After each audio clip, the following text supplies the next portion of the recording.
Actor விக்ரமோட first படம் என்னன்னு பார்த்தீங்கன்னா என் காதல் கண்மணி தான். ஏன்னா விக்ரமுக்கு ஜியான் விக்ரம்னு பேர் வந்தது சேது படத்தில் தான். அந்த ஒரு படத்தில் தான் விக்ரம் எல்லாருமே ஜியான் ஜியான் சொல்லி கூப்பிட்டுருப்பாங்க. அதனால தான் மக்கள் மத்தியில் இந்த ஒரு பேர் கிடைச்சிருக்கு. விக்ரமுக்கு அவரோட சின்ன வயசுலேருந்தே பெரிய ஆக்டர் தான் மிகப்பெரிய கனவு. இது எங்கே ஆரம்பிச்சுன்னு பார்த்தீங்கன்னா அவரோட சின்ன வயசில் ஸ்கூல் பிள்ளைகள் நடிக்க தொடங்கும் போது தான். அவரோட சின்ன வயசில் ஒவ்வொரு நாளுமே அவர் நோட் புக்கில் ஐ ஆம் பிகமிங் ஆக்டர்னு எழுதிட்டே இருப்பாராம். விக்ரமோட ஒரிஜினல் நேம் என்னன்னு பார்த்தீங்கன்னா கென்னடி ஜான் விக்டர் தான். இந்த பேரோட ஒரு ஃபர்ஸ்ட் படத்தில் இன்ட்ரடியூஸ் ஆன மக்கள் மத்தியில் ஃபேமஸ் ஆக மாட்டார்னு ஒரு காரணத்துக்காக தான் விக்ரம்னு பேரே மாத்தினாரு. விக்ரம் பேரோட பின்னாடி இருக்க ரீசன் என்னன்னு பார்த்தீங்கன்னா அவரோட அப்பா பேரான வினோத்ராஜ்லேருந்து வி, அவரோட பேரான கென்னிலேருந்து, அவங்க அம்மா பேரான ராஜேஸ்வரிலேருந்து ரா, அவரோட ராசியான மேஷம்லேருந்து எம், இது எல்லாமே எடுத்து தான் விக்ரம்னு பேர் வச்சிருக்காரு. என்னதான் நம்ம எல்லாருமே விக்ரம் அவர் சொல்லி கூப்பிட்டாலுமே அவரோட க்ளோஸாக பழகிறவங்க எல்லாருமே அவரை கென்னின்னு சொல்லி தான் கூப்பிடுவாங்களாம். ஆட் சீரியல் அவரோட ஆக்டிங் கரியர் ஆரம்பிக்கிறாரு விக்ரம். விக்ரமோட ஃபர்ஸ்ட் படம் வந்து 1990 ரிலீஸ் ஆகுது. ஏன்னா அந்த ஒரு படம் சொல்கிற மாதிரி சரியாக ஓடவே இல்லை. 1990 1992 வரைக்கும் 3 வருஷம் அவரோட 4 படம் ரிலீஸ் ஆகுது. ஏன்னா அந்த 4 படமே அவருக்கு சரியாக அமையவே இல்லை. தொடக்கமே தோல்வியில் தான் முடியுது அவருக்கு. இதை பார்த்து டிசப்பாயிண்ட் ஆகாமல் சினிமாவில் மற்ற ஆக்டர்ஸுக்கு டப்பிங் கொடுக்க ஸ்டார்ட் பண்ணுறாரு. காதலன் படத்தில் பிரபுதேவாவுக்கு, அமராவதி படத்தில் அஜித்துக்கு, கண்டுகொண்டேன்ல அபாஸுக்குன்னு மொத்தம் 3 பேருக்கு டப்பிங் கொடுத்துருக்காரு.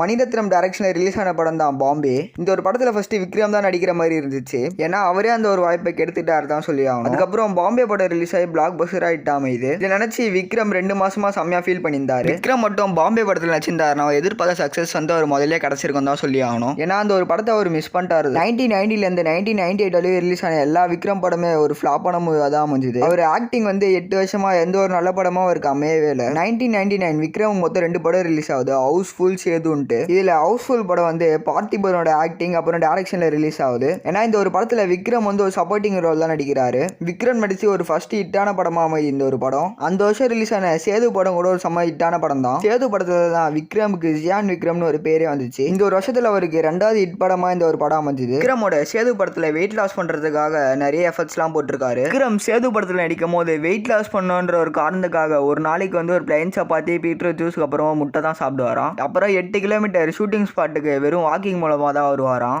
ஏன்னா அந்த ஒரு நாத்துல வெயிட் போட்டுறக்கூடாதுன்ட்டு. சேது படத்தோட ஹிட்டுக்கு அப்புறமா 2000ல விக்ரமுக்கு எந்த படமும் ரிலீஸே ஆகல. அதுக்கப்புறம் 2001ல மொத்தம் 3 படம் ரிலீஸ் ஆகுது விக்ரமுக்கு. விண்ணுக்கும் மண்ணுக்கும், தில், காசின்னு மொத்தம் 3 படம் ரிலீஸ் ஆகுது விக்ரமுக்கு. விண்ணுக்கும் மண்ணுக்கும் படம் ஸ்டார்ட் பண்ணும் போது டேரக்டருக்கும் விக்ரமுக்கும் சரியாவே போகல. அந்த ஒரு படமும் ஃபிளாப்பா தான் அமையுது. இந்த ஒரு நேரத்துல மக்கள்லாம் விக்ரம பார்த்து சேது படம் வந்து ஒரு ஃப்ளூக்ல தான் ஹிட் ஆச்சுன்னு சொல்லியிருந்தாங்க. ஏன்னா இதுக்கெல்லாம் பதிலடி தர மாதிரி அந்த வருஷமே ரிலீஸ் ஆச்சு தில் படம். யாரெல்லாம் சேது படம் ஒரு ஃப்ளூக் ஹிட்னு சொன்னாங்களோ அவங்க எல்லாரோட வாயை இந்த படம் அடைச்சிது.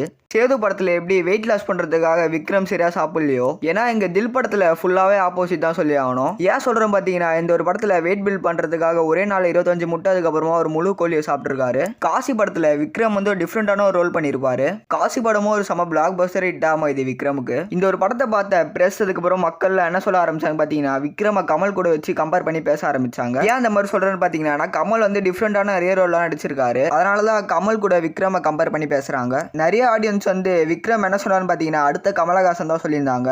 விக்ரம் கமல மாதிரி இருக்க ரீசன் என்னன்னு பாத்தீங்கன்னா கமலோட ஊரான பரமக்குடியில இருந்து தான் விக்ரமும் வந்திருக்காரு. விக்ரம் என்ன சொன்னாருன்னு பாத்தீங்கன்னா கமல் வந்து என்னோட பெரிய இன்ஸ்பிரேஷன், சின்ன வயசுல இருந்து ஒரு படத்தை பார்த்தா நான் வளர்ந்தேன்னு நிறைய சொல்லியிருக்காரு. 2003ல விக்ரமுக்கு மட்டும் 3 படம் ரிலீஸ் ஆகுது. ஜெமினி, சாமுராய், கிங்னு மொத்தம் 3 படம் ரிலீஸ் ஆகுது அந்த ஒரு வருஷத்துல. இதுல ஜெமினி படம் விக்ரமுக்கு சம பிளாக் பஸ்டர் ஹிட் அமையுது. எப்படி சேது படத்துல விக்ரமுக்கு ஜியான ஒரு ஐடென்டிட்டி வந்ததோ அதே மாதிரி இந்த ஒரு படத்துல ஓப்போட ஒரு ஐடென்டிட்டி வந்துச்சு அவருக்கு. இந்த ஒரு படம் அவருக்கு ஒரு ஆட்ரிக் ஹிட்டாகவும் அமையுது. ஜெமினி படத்தோட டேரக்டர் வந்து இந்த கதையை ஃபர்ஸ்ட் அஜித்துக்கு தான் சொல்ற மாதிரி இருந்துச்சு. ஏன்னா அஜித்துக்கு வந்து இந்த படத்துல நடிக்க விருப்பப்படாதனால அடுத்து விக்ரமுக்கு இந்த வாய்ப்பு கிடைச்சிருக்கு. விக்ரமும் இந்த ஒரு படத்துல நடிச்சு சம பிளாக் பஸ்டரா ஹிட் கொடுத்துருக்காரு. இந்த படத்தை ஏவிஎம் ப்ரொடக்ஷன் தான் ப்ரொடியூஸ் பண்ணியிருக்காங்க. ஏவிஎம் ப்ரொடக்ஷன் கம்பெனிக்கு கடலூர்ல இருந்து ஒரு லெட்டர் வருது. கடலூரோட ஒரு தியேட்டர் ஓனர் தான் லெட்டரை போட்டிருக்காரு. அவருக்கு நிறைய கடன்லாம் இருந்துச்சு. அதை வந்து ஜெமினி படம் தான் தீர்த்து வச்சுன்னு சொன்னாங்க. ஜெமினி படம் ப்ரொடக்ஷன் ஹவுஸுக்கு மட்டும் ஒரு ப்ராஃபிட்டான படமா அமையல, அதே மாதிரி தியேட்டர் ஓனர்ஸுக்கும் வாழ வச்சிருக்கு தான் சொல்லி ஆகணும் ஜெமினி படம். அதே வருஷம் ரிலீஸ் ஆன சாமுரா கிங் 2 படமே ஒரு ஒஸ்டான படமா தான் அமையுது விக்ரமுக்கு. 2003ல விக்ரம் மொத்தம் 4 படம் ரிலீஸ் ஆகுது. தூள், காதல் சடுகுடு, சாமி, பிதாமகன் மொத்தம் 4 படம் ரிலீஸ் ஆகுது விக்ரமுக்கு அந்த ஒரு வருஷம். இதுல 3 படம் அவருக்கு சம பிளாக் பஸ்டர் ஹிட் அமையுது. 2003 பொங்கலுக்கு ரிலீஸ் ஆகுது தூள் படம். அந்த படம் கூடிய கமலோட அன்பே சிவம் பெருமா தளபதியோட வசீகரா படமும் ரிலீஸ் ஆகுது. இதெல்லாம் கண்டுக்காத தூள் படம் அந்த வருஷத்தோட பொங்கல் வினராகவும் மாறுது. இந்த ஒரு படம் சம பிளாக் பஸ்டரே ஹிட் அமையுது விக்ரமுக்கு. அதுக்கப்புறம் ரிலீஸ் ஆன காதல் சடுகுடு படம் ஒரு சம ஃபிளாப்பா தான் அமையுது விக்ரமுக்கு. எல்லாரும் என்ன சொன்னாங்க பாத்தீங்கன்னா விக்ரம் இந்த படத்துக்கு நடிக்காம இருந்திருக்கலாம்னு சொன்னாங்க. அதுக்கேற்ற மாதிரி தான் அந்த படமாக அமைஞ்சுது. இந்த ஒரு ஃப்ளாப்பை மறைக்கிற மாதிரி அடுத்த மாதமே ரிலீஸ் ஆகுது சாமி. இந்த தடவை விக்ரமுக்கு சொல்லி வச்ச மாதிரி இந்த ஒரு படம் செம்ம பிளாக் பஸ்டர் ஹிட் அமையுது. படத்தில் 6 சாமியாக வந்து செம்மையாக நடிச்சிருப்பாருன்னே சொல்லலாம். இந்த ஒரு படத்தை இப்போ டிவியில் போட்டால் கூட நிறைய பேர் பார்க்கறதுக்கு இருக்காங்க தான் சொல்லி ஆகணும். இந்த படம் ஹிட் ஆகிறதுக்கு இன்னொன்று காரணம்னு பார்த்தீங்கன்னா இந்த படத்தோட மியூசிக் டைரக்டர் தான். இந்த படத்தோட மியூசிக் டைரக்டர் ஹாரிஸ் ஜெயராஜ் வந்து செம்மையாக பிஜிஎம்ல யூஸ் பண்ணியிருப்பாருன்னே சொல்லலாம். இந்த ஒரு படத்துக்கு இந்த ஒரு படத்தில் ஃபர்ஸ்ட் அஜித் தான் நடிக்கிற மாதிரி இருந்துச்சு. அவர் விருப்பப்படாதனால அது விக்ரமுக்கு இந்த வாய்ப்பு போச்சு. விக்ரமும் இந்த படத்தில் நடிச்சு செம்ம பிளாக் பஸ்டர் ஹிட் அமைஞ்சிருக்கும். பேக் டு பேக் ஹிட்டுக்கு அப்புறம் ரிலீஸ் ஆன பிதாமகன் செம்மையாக அதுவும் பிளாக் பஸ்டர் ஹிட் அமையுது. அந்த ஒரு படத்துக்காக விக்ரமுக்கு நேஷனல் அவார்டு கூட கிடைச்சிருக்கும். இந்த ஒரு படத்தில் விக்ரம் மொத்தமாகவே 3 வார்த்தை தான் பேசியிருப்பாரு. இந்த ஒரு படம் விக்ரமோட பாடி லாங்குவேஜ் வச்சு தான் ஓடி இருக்கனே சொல்லலாம். வேற லெவலில் இந்த படத்தில் நடிச்சிருப்பாரு விக்ரம். மக்கள் மனசில் இடம் பிடிக்க ஆரம்பிச்சதான் சொல்லி ஆகணும். 3 சம பிளாக் பஸ்டர் ஹிட்டுக்கு அப்புறமா அடுத்த வருஷம் 2004 ரிலீஸ் ஆகுது அருள் படம். இந்த ஒரு படமும் 100 நாள் மேலே ஓடி சம பிளாக் பஸ்டர் ஹிட்டாக தான் அமையுது. டேரக்டர் சங்கரும் விக்ரமும் ஃபர்ஸ்ட் டைமாக சேர்ந்து ஒரு மூவி பண்ணுறாங்க. 2005 ரிலீஸ் ஆகுது அன்னியன் படம். விக்ரமுக்கு ஒரு ரோல் நடிக்க சொன்னாலும் சூப்பராக நடிப்பார். இந்த படத்தில் மொத்தம் 3 ரோல் நடிச்சிருப்பார். அதுவும் 3 டிஃப்ரெண்டான கேரக்டர் நடிச்சிருப்பார். விக்ரம் இந்த படத்தில் தூள் கிளப்பிட்டார் தான் சொல்லி ஆகணும். செம்மையாக சூப்பராக நடிச்சிருப்பார் இந்த ஒரு படத்தில். அந்த ஒரு நேரத்தில் விக்ரம் அடுத்த கமலஹாசன் சொல்லவே ஆரம்பிச்சிட்டாங்க. 1999 2005 வரைக்கும் விக்ரம் ஃபேன்ஸ் அப்புறம் விக்ரமுக்கு ஒரு பொற்காலன்னு தான் சொல்லி ஆகணும். எல்லாமே ஒரு சம பிளாக் பஸ்டர் தான் சொல்லி ஆகணும் ஒரு சில படம் தவிர. 2006 அப்புறம் 2007 எந்த படமும் ரிலீஸ் ஆகல விக்ரமுக்கு. விக்ரம் நடிச்ச பீமா படத்தோட ஷூட்டிங் வந்து 2005 முடிச்சாங்க. ப்ரொடக்ஷன் காரணமாக 2008 தான் படம் ரிலீஸே ஆகுது. 2008 பீமா படம் ரிலீஸ் ஆகுது. 3 வருஷம் கழிச்சு வெயிட் பண்ணி இந்த படத்தை பார்க்குற அளவுக்கு இந்த படம் ஒர்த்தே இல்லை தான் சொல்லி ஆகணும். இந்த ஒரு படமும் விக்ரமுக்கு ஒரு ஃப்ளாப்பான மூவியாக தான் அமையுது. 2009 கந்தசாமி படம் வருது. இந்த படத்துக்கு நிறைய எக்ஸ்பெக்டேஷன்லாம் இருந்துச்சு தான் சொல்லி ஆகணும். ஆனால் அது எதையுமே ஃபுல்ஃபில் பண்ணாமல் இந்த ஒரு படம் டீசெண்டான மூவியாக தான் அமைஞ்சுது. 2010 விக்ரமும் மணிரத்னமும் படம் பண்ண போகிறாங்கன்னு சொன்னோன்னே விக்ரம் ஃபேன்ஸாக செம்மையாக ஹாப்பி ஆகிட்டாங்க சொல்லி ஆகணும். ஏன்னா அவங்க எல்லாருமே விக்ரமோட கம்பேக்கு தான் வெயிட் பண்ணியிருந்தாங்க. இந்த படத்தில் விக்ரம் சூப்பராக நடிச்சிருப்பா தான் சொல்லி ஆகணும். இந்த படத்தை படமாக பார்க்காம விக்ரமோட பர்ஃபார்மன்ஸாக பார்த்துட்டு அந்த படம் செம்ம பிளாக் பஸ்டர் ஹிட் தான் சொல்லி ஆகணும். இந்த ஒரு படமும் ஃபாலோ தான் அமையுது விக்ரமுக்கு. என்னதான் இந்த ஒரு படம் ரிலீஸ் ஆகும்போது மக்கள் அவ்வளோ பேசலனாலும் இப்போ ஏன்னா இந்த படத்தை செம்மையாக கொண்டாடிட்டு இருக்காங்க தான் சொல்லி ஆகணும். 2011 தெய்வ திருமகள் படம் ரிலீஸ் ஆகுது. இந்த ஒரு படத்தில் புது விக்ரம பார்த்த மாதிரி தான் இருந்துச்சுன்னு சொல்லி ஆகணும். இந்த ஒரு படத்தில் யங்கான லுக்கில் வந்திருப்பாரு. இந்த படத்தில் வந்து கிருஷ்ணா கேரக்டருக்காக ஃபிசிக்கலாக நிறைய ஹார்ட் ஒர்க் பண்ணன்னு சொல்லியிருந்தாரு விக்ரம். இந்த ஒரு படம் விக்ரமுக்கு ஒரு பிளாக் பஸ்டர் ஹிட்டா மட்டும் அமையாம ஒரு கம்பேக் மூவியாக அமைஞ்சிருந்த ஒரு படம். அதிவாச ரிலீஸ் ஆன ராஜபட்டை வந்து ஒரு ஒஸ்டான மூவியாக தான் அமையுது. மறுபடியும் அந்த ஒரு படம் விக்ரமுக்கு ஒரு ஃபாலோவான மூவியாக தான் அமையுது. 2012 அதே தெய்வ திருமகன் காம்போ சேர்ந்து ஒரு படம் பண்றாங்க. அந்த ஒரு படம் தான் தாண்டவம். இந்த ஒரு படம் விக்ரமுக்கு ஒரு எதிர்பார்த்த ஒரு வெற்றியை கொடுக்கணும்னு வச்சிருப்பாங்க. ஏன்னா இந்த ஒரு படம் ஃபிளாப்பாக தான் அமைஞ்சிருக்கும் விக்ரமுக்கு. 2013 டேவிட் படம் ரிலீஸ் ஆகுது. இந்த ஒரு படமும் ஹிட் ஆகாம ஒரு ஃபிளாப்பான மூவியாக தான் அமையுது. 2014 விக்ரமுக்கு எந்த ஒரு படமும் ரிலீஸே ஆகல. 2015 சங்கர் டைரக்ஷன்ல ரிலீஸ் ஆகுது ஐ படம். இந்த ஒரு படம் செம எக்ஸ்பெக்டேஷன்ல ரிலீஸ் ஆன படம் தான் சொல்லி ஆகணும். ஏன்னா இந்த ஒரு படம் ஒரு டீசென்டான மூவியாக தான் அமைஞ்சிருக்கும். என்னதான் கலெக்ஷன் ஒரு பக்கம் இருந்தாலுமே இந்த ஒரு படம் டீசென்டான மூவியாக தான் அமைஞ்சுது. ஏன்னா விக்ரமோட ஆக்டிங்லாம் குறைய சொல்ல முடியாது. செம்மையா சூப்பராக நடிச்சு கொடுத்துருப்பாரு இந்த ஒரு படத்தில்.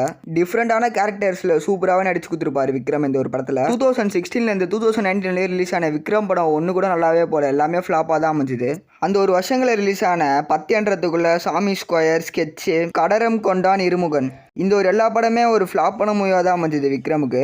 இதில் 2017 விக்ரமுக்கு ஒரு படம் கூட ரிலீஸே ஆகலை. 2020 2021 வரைக்கும் அந்த வருஷமும் அந்த படமாக ரிலீஸே ஆகலை விக்ரமுக்கு. 2020 ஒரு இன்ஃபர்மேஷன் வருது விக்ரமோட 60வது படத்தை வந்து எடுக்க போகிறாங்கன்ட்டு. அந்த படத்தோட டேரக்டர் வந்து கார்த்திக் சுப்ராஜ். அந்த ஒரு படத்தில் விக்ரம், துரு விக்ரம் இவங்க எல்லாருமே நடிச்சிருந்தாங்க. அந்த ஒரு படம் தான் மகான். அந்த ஒரு படம் தான் விக்ரமோட கம்பேக்காக இருக்க போதுன்னு ஃபேன்ஸ்லாம் நடிச்சிருந்தாங்க அப்பயே. ஏன்னா அந்த படத்தை தேட்டரில் ரிலீஸ் பண்ணாமல் ஓடிடியில் ரிலீஸ் பண்ணிட்டாங்க. எப்படி சூர்யாவுக்கு சூரியரை போற்றி வந்து ஒரு ஓடிடியில் ரிலீஸ் ஆகி ஒரு சம படமாக அமைஞ்சுதோ அதே மாதிரி தான் விக்ரமுக்கு மகான் படமாக அமைஞ்சுது. ஃபேன்ஸ்லாம் என்ன சொன்னான்னு பார்த்தீங்கன்னா அந்த படம் ஓடிடியில் ரிலீஸ் ஆகாமல் தேட்டரில் ரிலீஸ் ஆயிருந்தால் அந்த ஒரு படம் விக்ரமுக்கு சம கம்பேக் மூவியாக அமைஞ்சிருக்கும்னு சொல்லியிருந்தாங்க. 2022 விக்ரம் மொத்தம் 2 படம் ரிலீஸ் ஆகுது. கோப்ரா அப்புறமா PS1. கோப்ரா படம் எனக்கு சுத்தமாக ஒர்க் அவுட்டே அவ்வளோ தான் சொல்லி ஆகணும். மறுபடியும் இந்த ஒரு படம் விக்ரமுக்கு ஃப்ளாப்பான மூவியாக தான் அமையுது. அதுக்கப்புறம் ரிலீஸ் ஆன PS1 விக்ரம் சூப்பராகவே பர்ஃபார்ம் பண்ணியிருப்பா தான் சொல்லி ஆகணும். ஆக்டிங்லாம் அந்த படத்தில் சூப்பராகவே இருந்திருக்கும். இந்த படத்தை பார்த்து முடிச்ச ஆடியன்ஸ் வந்து இந்த படத்தை என்ன சொன்னாங்க பார்த்தீங்கன்னா இந்த படம் ஃபுல்லாகவே ஒரு மணிரத்னமோட ஃபிலிம் தான் சொன்னாங்க. அதுக்கேற்ற மாதிரி அந்த படமாக அமைஞ்சுது. விக்ரமோட போர்ஷன்லாம் அந்த படத்தில் ரொம்ப கம்மியாக தான் இருந்துச்சு. 2023 PS2 ரிலீஸ் ஆகுது. இதோட விக்ரமோட பர்ஃபார்மன்ஸ் டெரிஃபிக்காக இருக்கு தான் சொல்லி ஆகணும். ரொம்ப வருஷத்துக்கு அப்புறமா விக்ரமை பற்றி ஆடியன்ஸ்லாம் பேச ஆரம்பிச்சாங்க. 2024 பாரஞ்சித்தோட காம்போல ரிலீஸ் ஆக தங்கலான் படம். இந்த படத்தோட கதையை வந்து டிஃப்ரெண்டா இருக்குன்னு நினைச்ச விக்ரம் ஃபேன்ஸ் இந்த படம் ஒரு கம்பேக் மூவியா அமைய நினைச்சாங்க. ஏன்னா இந்த ஒரு படம் ஒரு ஆவரேஜான மூவியா தான் அமைஞ்சது. இருந்தாலும் விக்ரம் இந்த ஒரு படத்துல வேற லெவலா நடிச்சு கொடுத்துருப்பாரு. 2025 ரிலீஸ் ஆகுது வீரதீர சூரன் பார்ட் 2. இந்த ஒரு படம் கைதி படம் மாதிரி தான், ஒரு நைட்லயே நடக்கிற சம்பவத்தை தான் ஃபுல் கதையாவே இருக்கும். இந்த படத்தோட ஸ்பெஷல் என்னன்னு பாத்தீங்கன்னா இந்த படத்தோட பார்ட் 2 ரிலீஸ் ஆனதுக்கு அப்புறம் தான் பார்ட் 1 ரிலீஸ் ஆகும். இந்த ஒரு படமும் ரிட்டான மூவி தான் சொல்லி ஆகணும். உங்களுக்கு ஜியான் விக்ரம் பிடிக்கும் சேனல் சப்ஸ்கிரைப் பண்ணி இந்த வீடியோக்கு லைக் கொடுத்துருங்க. அப்புறம் கமெண்ட் பாக்ஸ்ல வந்து விக்ரம்னு கமெண்ட் பண்ணுங்க, பாப்பா எத்தனை பேர் இருக்கீங்கன்ட்டு.